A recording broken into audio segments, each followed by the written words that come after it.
Hallo, willkommen zum deutschen Hörverständnis-Konversationspodcast. Oh ja, sehr schwierig. Heute sprechen wir darüber, wie man Nein sagt.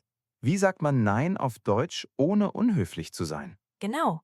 Weißt du, viele Menschen haben Probleme damit, Nein zu sagen. Sie sagen immer Ja, auch wenn sie eigentlich Nein sagen möchten. Ja, das kenne ich so gut. Man will nicht unhöflich sein, man will niemanden verletzen oder enttäuschen. Deshalb sagt man Ja, obwohl man Nein meint. Richtig. Aber weißt du was? Es ist völlig okay, Nein zu sagen. Du hast das Recht, Nein zu sagen. Du musst nicht immer Ja sagen. Absolut. Nein sagen ist wichtig. Es schützt deine Zeit, deine Energie und deine Grenzen. Genau. Und heute zeigen wir, wie man Nein sagt, aber trotzdem freundlich und höflich bleibt. Perfekt. Wo sollen wir anfangen? Lass uns mit der einfachsten Situation beginnen. Wenn dir jemand etwas anbietet, das du nicht möchtest. Zum Beispiel, möchtest du noch ein Stück Kuchen? Oh ja, das ist eine typische Situation. Du bist satt, aber die Person hat den Kuchen selbst gebacken und ist stolz darauf. Genau, du möchtest nicht unhöflich sein, aber du willst auch kein Kuchen mehr. Was sagst du? Du kannst sagen, nein, danke, ich bin wirklich satt. Das ist einfach und höflich. Ja, genau. Oder, danke, das ist sehr nett, aber ich kann wirklich nicht mehr.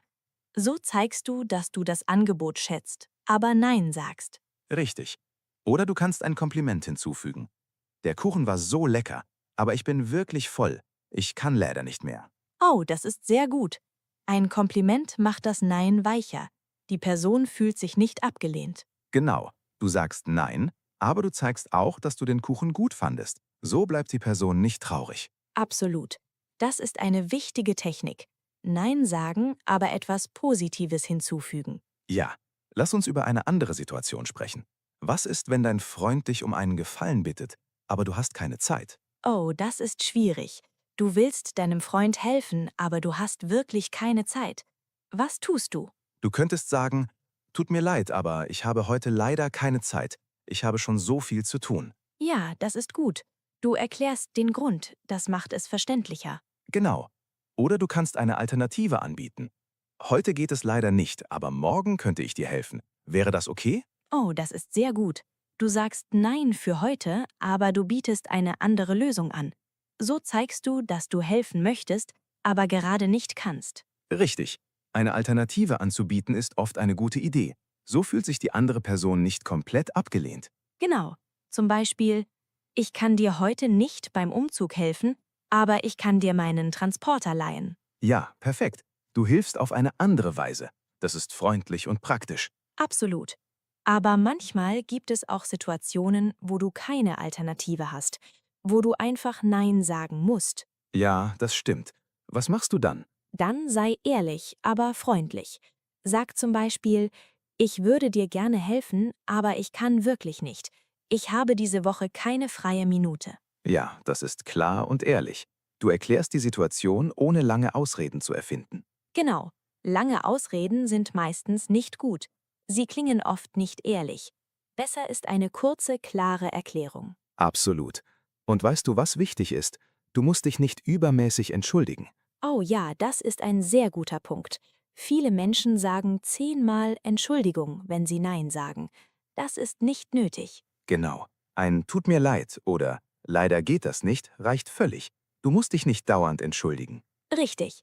Zu viele Entschuldigungen machen dich klein. Du hast das Recht, Nein zu sagen. Du musst dich nicht schuldig fühlen. Absolut. Nein sagen ist okay. Es ist normal. Es ist gesund. Ja, genau. Lass uns über eine schwierigere Situation sprechen. Was ist, wenn dein Chef dich bittet, Überstunden zu machen, aber du kannst oder willst nicht? Oh, das ist wirklich schwierig. Bei der Arbeit Nein zu sagen ist besonders hart, weil man nicht unhöflich sein möchte. Ja, genau.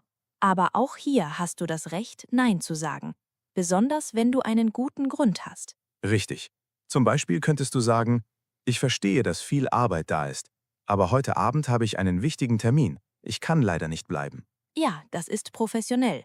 Du zeigst Verständnis für die Situation, aber du sagst klar Nein und gibst einen Grund. Genau. Oder normalerweise würde ich gerne helfen, aber heute geht es wirklich nicht. Ich habe schon etwas Wichtiges vor. Richtig. Du musst nicht genau erklären, was du vorhast. Etwas Wichtiges reicht völlig. Ja, absolut. Dein Privatleben geht deinen Chef nichts an. Du musst nicht alle Details erklären. Genau. Und manchmal kannst du auch eine Alternative anbieten. Heute Abend kann ich nicht, aber morgen früh könnte ich eine Stunde früher kommen. Würde das helfen? Oh, das ist sehr gut. Du zeigst, dass du flexibel bist und helfen möchtest. Aber zu einer anderen Zeit. Genau. So bleibt dein Chef nicht frustriert und du musst trotzdem nicht deine Pläne ändern. Absolut. Aber was ist, wenn der Chef trotzdem Druck macht? Wenn er sagt, es ist wirklich wichtig, ich brauche dich heute. Dann bleib freundlich, aber fest. Sag, das verstehe ich, aber ich kann heute wirklich nicht. Ich habe einen Termin, den ich nicht absagen kann. Ja, das ist wichtig. Bleib bei deinem Nein. Wenn du einmal nachgibst, obwohl du nicht willst, wird es beim nächsten Mal noch schwerer, Nein zu sagen. Genau. Du musst deine Grenzen setzen und verteidigen. Das ist wichtig für deine Work-Life-Balance. Absolut. Lass uns über soziale Situationen sprechen. Was ist, wenn dich jemand zu einer Party einlädt, aber du möchtest nicht gehen? Oh, das ist auch eine typische Situation. Du willst die Person nicht verletzen, aber du hast wirklich keine Lust auf die Party. Genau. Was sagst du?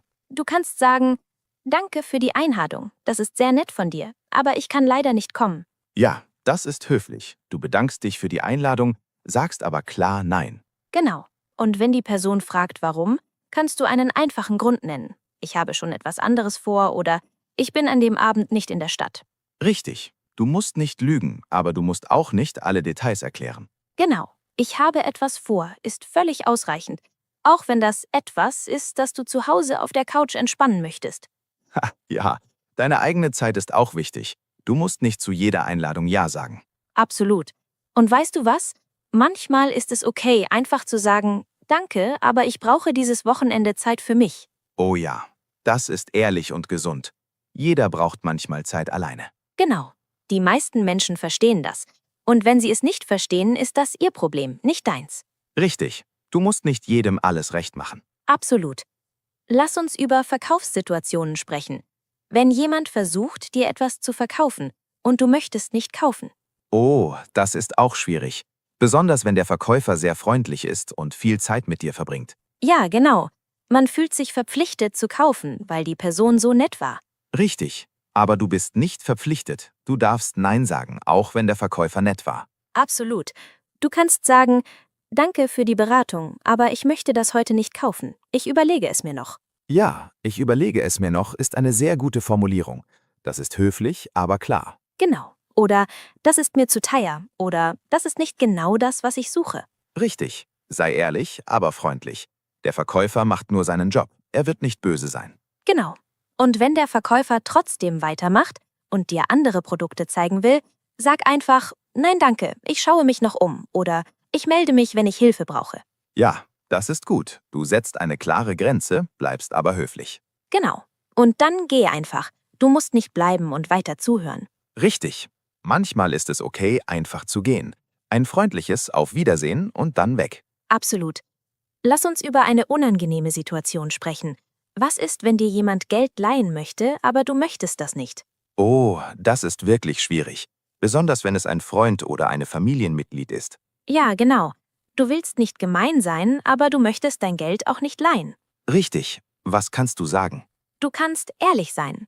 Tut mir leid, aber ich leihe grundsätzlich kein Geld. Das ist eine persönliche Regel von mir. Oh, das ist sehr gut. Eine persönliche Regel. Das klingt fest, aber nicht gemein. Genau. Du machst klar, das ist nicht gegen die Person. Das ist deine allgemeine Regel. Richtig.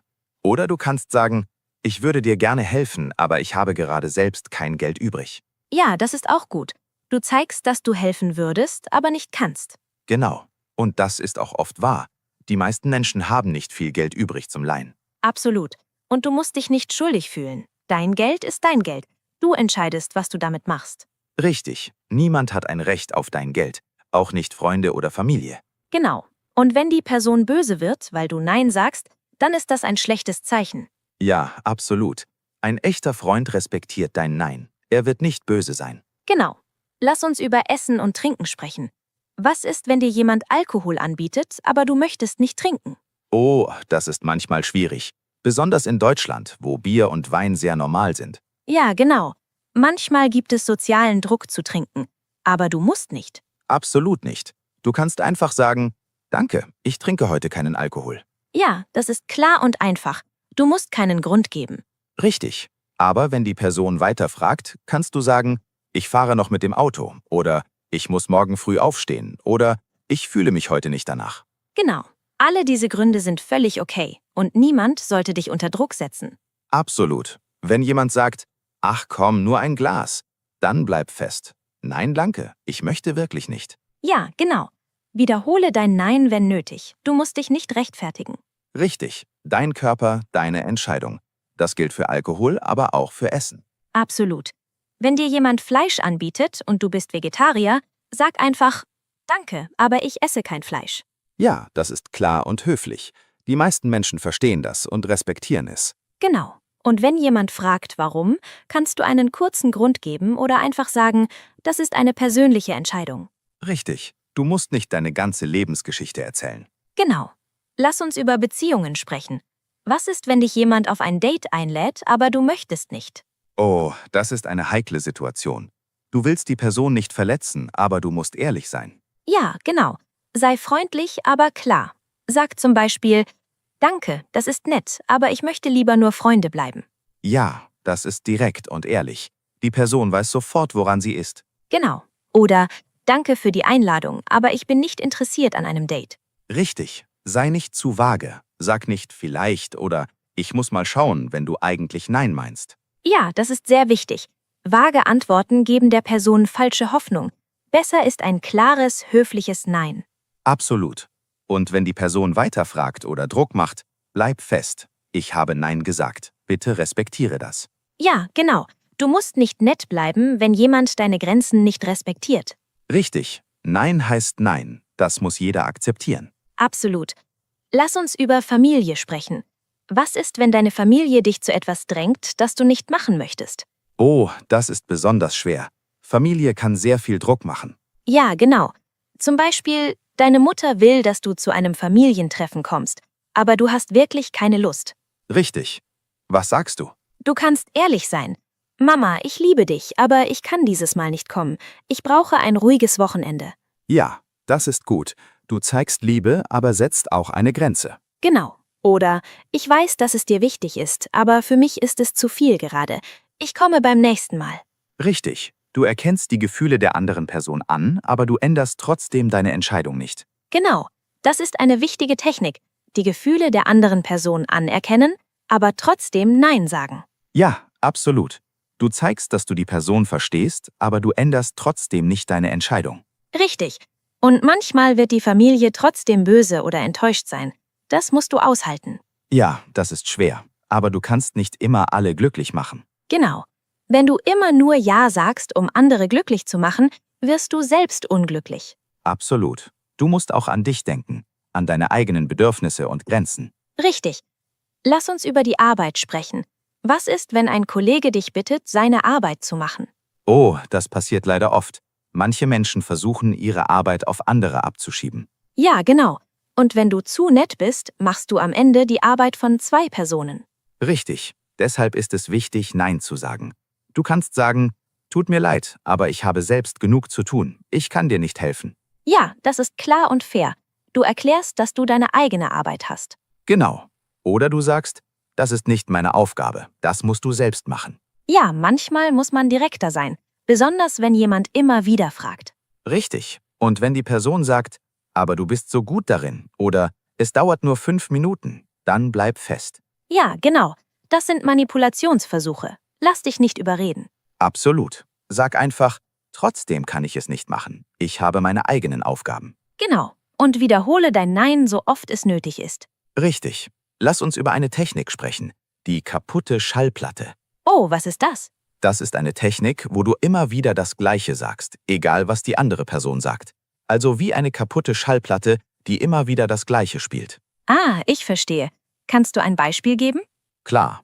Stell dir vor, ein Verkäufer will dir etwas verkaufen. Der Verkäufer, dieses Produkt ist wirklich gut. Du, danke, aber ich bin nicht interessiert. Der Verkäufer, aber schauen Sie nur, wie praktisch das ist. Du, danke, aber ich bin nicht interessiert. Der Verkäufer, es kostet auch nicht viel. Ah, ich verstehe. Du sagst immer wieder das Gleiche. Du diskutierst nicht, du erklärst nicht. Du bleibst einfach bei deinem Nein. Genau, das ist sehr effektiv. Die andere Person merkt, dass du nicht nachgibst. Ja, das ist eine gute Technik. Ich werde das ausprobieren. Ja, probier es mal an. Es fühlt sich am Anfang vielleicht komisch an, aber es funktioniert wirklich gut. Absolut. Lass uns über die Sprache sprechen. Welche Wörter und Sätze sind besonders gut, um höflich Nein zu sagen? Gute Frage. Ich denke, leider ist ein sehr gutes Wort. Leider kann ich nicht klingt viel höflicher als nur ich kann nicht. Ja, genau. Leider zeigt, dass es dir leid tut. Das macht das Nein weicher. Richtig. Und danke für das Angebot aber ist auch sehr höflich. Du zeigst Dankbarkeit, bevor du Nein sagst. Ja, absolut. Oder, das ist sehr nett von dir, aber ich muss ablehnen. Genau. Du erkennst die Freundlichkeit der Person, sagst aber trotzdem klar Nein. Richtig.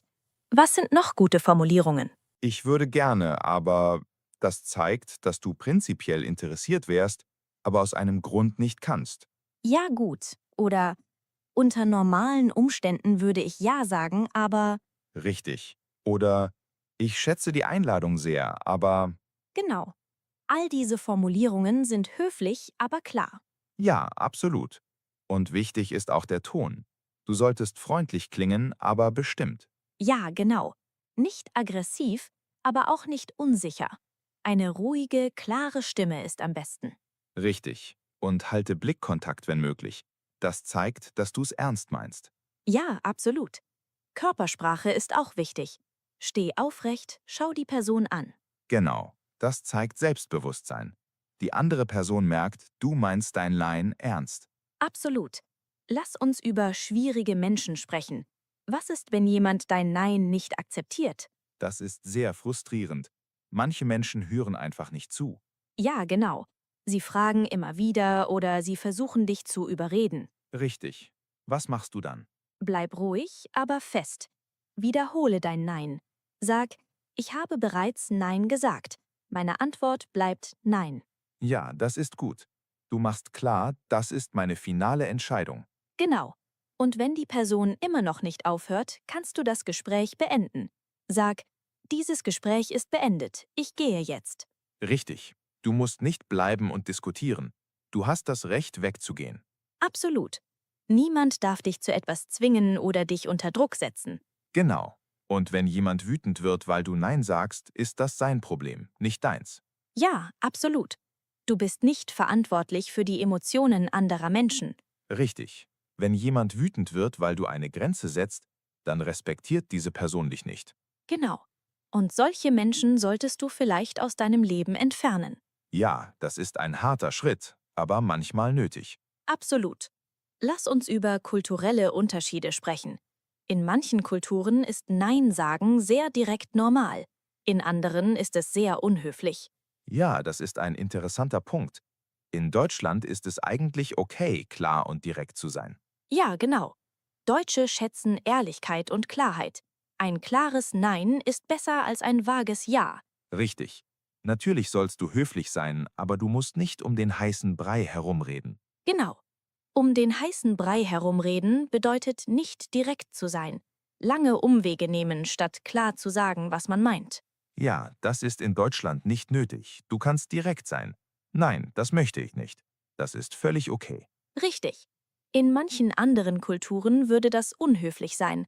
Aber in Deutschland ist es normal. Genau. Natürlich sollst du freundlich sein, aber Klarheit ist wichtig. Absolut. Lass uns über Nein im digitalen Bereich sprechen. Wie sagt man Nein in einer E-Mail oder WhatsApp-Nachricht? Gute Frage. Schriftlich Nein zu sagen ist manchmal einfacher, weil du Zeit hast zu überlegen. Ja, genau. Du musst nicht sofort antworten. Du kannst in Ruhe überlegen, was du schreiben möchtest. Richtig. Zum Beispiel, jemand schreibt dir, kannst du mir bei meinem Projekt helfen? Und du möchtest nicht. Du kannst schreiben, danke, dass du an mich denkst. Leider habe ich gerade keine Kapazitäten dafür. Viel Erfolg mit deinem Projekt. Ja, das ist sehr höflich. Du bedankst dich, sagst klar Nein und wünschst der Person trotzdem Erfolg. Genau. Das zeigt, dass du nicht gemein sein willst. Du kannst nur nicht helfen. Richtig. Oder, hi, danke für die Anfrage. Das klingt interessant, aber ich muss leider passen. Ich habe zu viel zu tun gerade. Ja, gut. Ich muss passen ist eine informelle Art, Nein zu sagen. Das benutzt man oft unter Freunden. Genau. Es klingt locker, aber es ist trotzdem ein klares Nein. Richtig. Und in E-Mails kannst du etwas formeller sein. Sehr geehrte Frau Müller, vielen Dank für Ihre Anfrage. Leider muss ich Ihnen mitteilen, dass ich Ihr Angebot nicht annehmen kann. Mit freundlichen Grüßen. Ja, das ist die professionelle Version. Sehr höflich, aber klar. Genau. Und wichtig, antworte nicht zu schnell.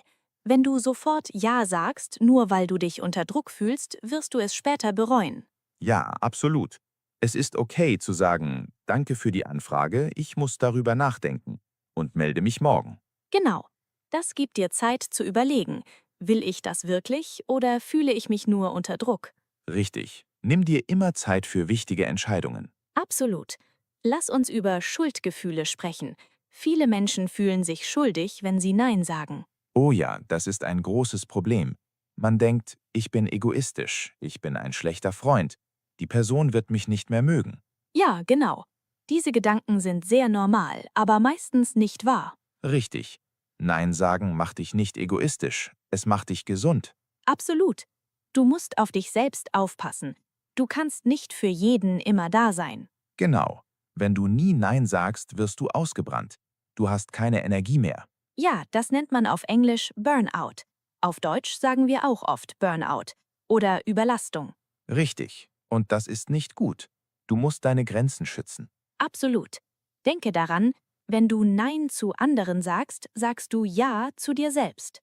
Oh, das ist sehr schön gesagt. Ja, genau. Jedes Nein für andere ist ein Ja für deine eigenen Bedürfnisse. Genau. Du hast das Recht, Prioritäten zu setzen. Und manchmal bist du selbst die Priorität. Absolut. Das ist nicht egoistisch, das ist Selbstfürsorge. Richtig. Selbstfürsorge bedeutet gut auf sich selbst aufpassen. Das ist sehr wichtig. Ja, und wenn ein Freund böse wird, weil du Nein sagst, dann war er vielleicht kein echter Freund. Ja, das ist leider manchmal wahr. Ein echter Freund respektiert deine Grenzen. Genau. Ein echter Freund versteht, dass du nicht immer Zeit hast oder helfen kannst. Absolut. Lass uns über Kompromisse sprechen. Manchmal kann man auch einen Kompromiss finden, statt einfach nur Nein zu sagen. Ja, gute Idee. Ein Kompromiss ist eine Lösung in der Mitte. Beide Seiten geben ein bisschen nach. Genau. Zum Beispiel, dein Freund will, dass du ihm beim Umzug hilfst. Du hast keine Zeit, den ganzen Tag zu helfen. Richtig. Was machst du? Du könntest sagen, den ganzen Tag kann ich nicht, aber ich kann 2 Stunden am Vormittag helfen. Würde das helfen? Ja, perfekt. Du hilfst ein bisschen, aber nicht so viel, wie die Person ursprünglich wollte. Genau. Das ist ein Kompromiss. Du sagst nicht komplett Nein, aber du setzt auch Grenzen. Richtig. Oder bei der Arbeit. Dein Chef will, dass du ein großes Projekt übernimmst. Du hast nicht genug Zeit dafür. Du könntest sagen, ich kann das Projekt gerne machen, aber dann brauche ich Hilfe von einem Kollegen. Oder ich brauche 2 Wochen länger Zeit. Ja, das ist gut. Du sagst ja, aber unter bestimmten Bedingungen. Genau. So findest du eine Lösung, die für beide Seiten funktioniert. Richtig. Aber wichtig ist, mach nur Kompromisse, wenn du wirklich willst. Wenn du komplett Nein sagen möchtest, ist das auch okay. Ja, absolut. Ein Kompromiss ist eine Option, keine Pflicht. Genau. Lass uns über verschiedene Situationen sprechen und üben, wie man Nein sagt. Gute Idee. Okay, Situation 1. Deine Nachbarin fragt, ob du ihr Päckchen annehmen kannst, während sie im Urlaub ist. Du möchtest nicht. Okay, ich würde sagen, tut mir leid, aber ich bin auch viel unterwegs diese Woche. Ich kann nicht garantieren, dass ich zu Hause bin. Vielleicht fragen Sie den Nachbarn auf der anderen Seite. Sehr gut. Du gibst einen Grund und du bietest eine Alternative. Das ist höflich und hilfreich. Danke. Okay, nächste Situation.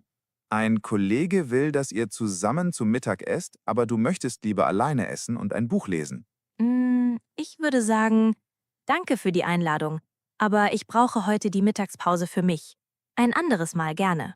Perfekt. Du schlägst die Einladung nicht komplett aus. Du sagst nur, heute nicht. Das ist sehr diplomatisch. Genau. Okay, nächste Situation. Deine Mutter will, dass du an Weihnachten 5 Tage bei der Familie verbringst. Du möchtest nur 2 Tage bleiben. Oh, das ist schwierig mit der Mutter. Ich würde sagen, Mama, ich freue mich auf Weihnachten, aber ich kann nur 2 Tage bleiben. Ich habe auch noch andere Verpflichtungen. Aber diese 2 Tage gehören ganz der Familie. Sehr gut. Du zeigst, dass du dich freust, aber du setzt auch eine klare Grenze. Und du machst klar, dass die Zeit, die du da bist, wertvoll ist. Genau. Okay, letzte Übung. Jemand auf der Straße will Geld von dir, aber du möchtest nichts geben. Ich würde einfach sagen, tut mir leid, ich habe nichts dabei. Oder nur, nein, danke und weitergehen. Ja, gut. Bei Fremden auf der Straße musst du nicht viel erklären. Ein kurzes Nein und weitergehen ist völlig okay. Genau. Du schuldest Fremden keine lange Erklärung. Absolut. Weißt du, ich denke, wir haben heute viel besprochen. Was sind die wichtigsten Punkte? Ich denke, das Wichtigste ist, du hast das Recht, Nein zu sagen. Du musst nicht immer Ja sagen. Genau. Und Nein sagen macht dich nicht zu einem schlechten Menschen. Es macht dich zu einem Menschen mit gesunden Grenzen. Absolut. Und es gibt viele Wege, höflich Nein zu sagen. Mit Leider, mit Dankbarkeit, mit Erklärungen. Richtig.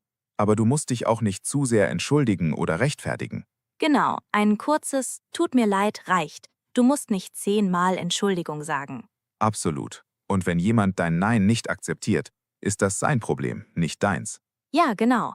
Bleib fest bei deinem Nein. Wiederhole es, wenn nötig. Richtig. Und denk daran, die kaputte Schallplattentechnik funktioniert wirklich. Ja, absolut.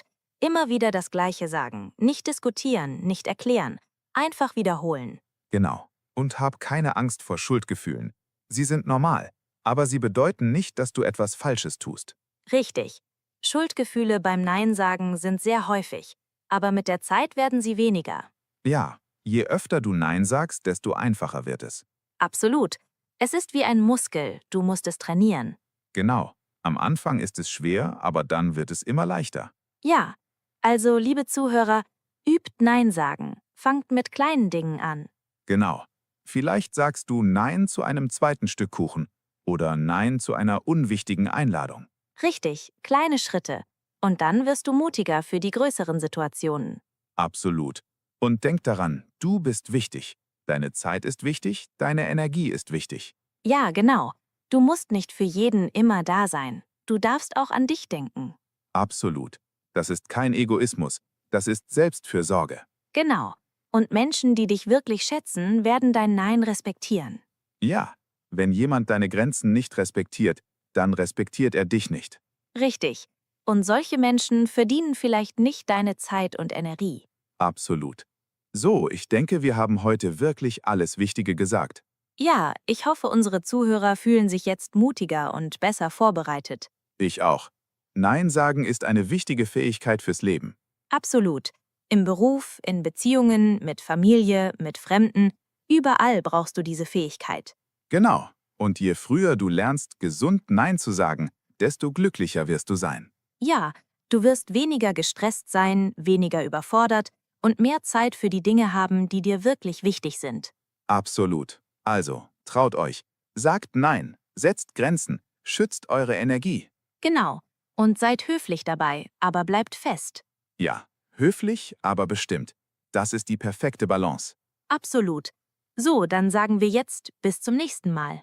Ja, danke fürs Zuhören. Wir hoffen, das war hilfreich. Ja, und denkt daran, üben, üben, üben. Es wird einfacher. Absolut. Viel Erfolg beim Nein sagen. Genau, ihr schafft das. Wir glauben an euch. Ja, also dann, macht's gut und bis bald. Tschüss und denkt daran, eure Grenzen sind wichtig. Absolut. Tschüss.